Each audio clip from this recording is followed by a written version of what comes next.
Go कविताको शीर्षक दस्तुर। कसले चोर्यो होला उसको चाल्नु जस्तो मनेत्रो, रातभरि मुटु काँपिरह्यो, अनिदा आँखा रोइरहे, तुषारले खाइरह्यो उसको कलिलो मन। यो रात उसलाई युगौं युग लागिरहेछ, मानौ सडकले आफू मस्त निदाएर उसलाई पुर्वा राखेको छ। कोपिलाले काँचुली खेल्दै गर्दा फक्रिनुको रहस्य, मगमगाउनुको रहस्य, लजाउनुको रहस्य, भमरा आउनुको रहस्य, सबै बुझ्यो उसले। अनेक रङ बोकेर आउँछन् पुतलीहरू, अनेक बहाना लिएर आउँछन् भमरा, अनेक सपना देखाएर टोकिरहन्छन् एक्लो पारेर उसलाई अनेक किरा जस्ता सपना र विपनाहरूले। कोही उसको छेउ पर्दैनन् सहरका सुकिला मान्छेहरू, धुलो धुवाले हरदिन नुहाएर होला उसका लागि कमिलो लाग्छ।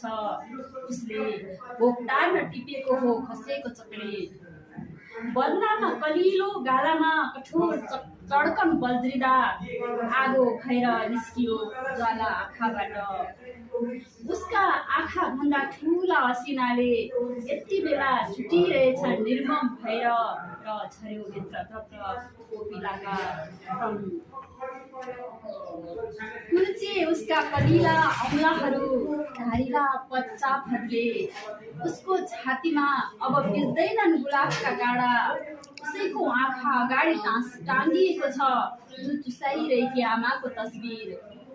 कसलाई सोधोस् उसले, सडकको काखमा सन्तान छोडेर आफ्नो काख बित्याउने आमा को हुन्? घरको कान्छो बनाउन खोज्नेले कान्छो छोरा बनाउन किन खोज्दैनन्? अब त सडक आमा लाग्छ, आकाश पिता।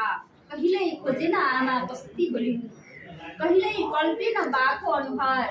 हर मानिसको चेहरामा बेइमानी समाज, बेइमानी छ ईश्वर, बेइमानी जिन्दगीको आयाम भेटिरह्यो।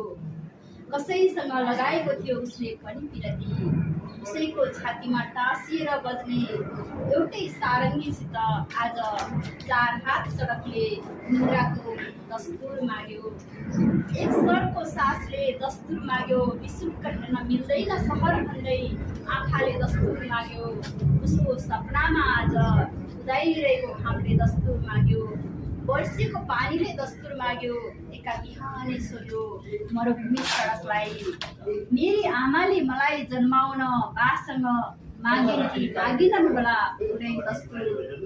मेरी आमाले मलाई जन्माउन